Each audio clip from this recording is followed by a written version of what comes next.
Umang guys, ito kumakain ako ng aking breakfast. Nakain ko na po yung yung kamoteng kahoy. Ito na naman nagutom ako eh. Tapos ito, nagbiskwit pa ako. Panghuli na ito.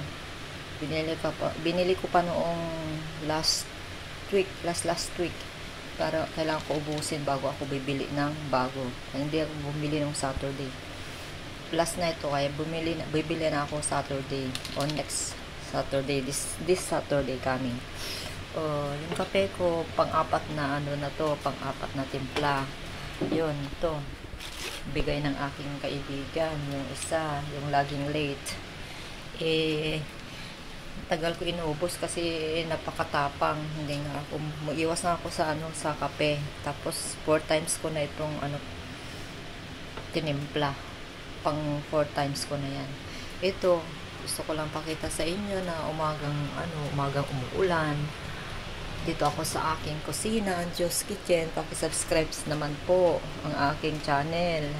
Paalis ang aking amo ngayon, yung babae saka yung anak niyang lalaki na 9 years old.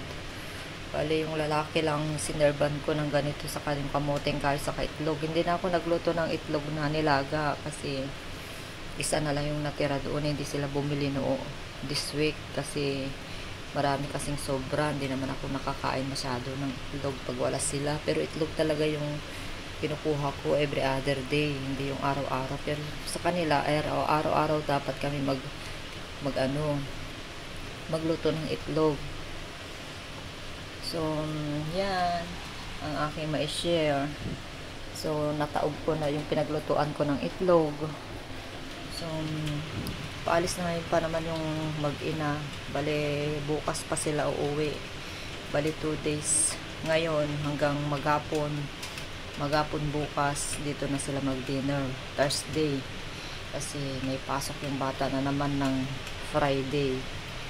Ayun dito ako nakatingin lagi pag ako naghuhugas ng pinggan, ng plato, ng mga kaldero, saka nagluluto. Dito ako natingin, kaya hindi ako maboboard mga kamamis, kasi kahit hindi na ako bababa, kinamusta ako ng amo ko nung umalis sila, hindi na ako bumaba. Sabi ko dito lang ako sa bahay, kahapon lang ako bumaba, sabi ko, kasi yun lang naman ang day off ko. Baka tatanong lang talaga yan, pero takot naman ako bumaba talaga kasi hindi ko naman day off. Ang hirap na guys ma-terminate paglabas ng labas na walang paalam. Tapos pwede naman siguro palabasin niya ako basta magpaalam lang ako sa message sa WhatsApp, pero anong gagawin ko sa labas? Magagastos lang ako sa mainit. Dito na lang ako sa bahay, magmukmuk at mag cellphone, mag YouTube. So guys, na ito naparami ng aking salita. 3 minutes lang kailangan kong i-upload kasi hirap mag-upload ng mahaba. So, salamat na lang sa uulitin. Magpakita naman ako sa inyo. Ito yung kamay ko. Bye-bye. Bye-bye.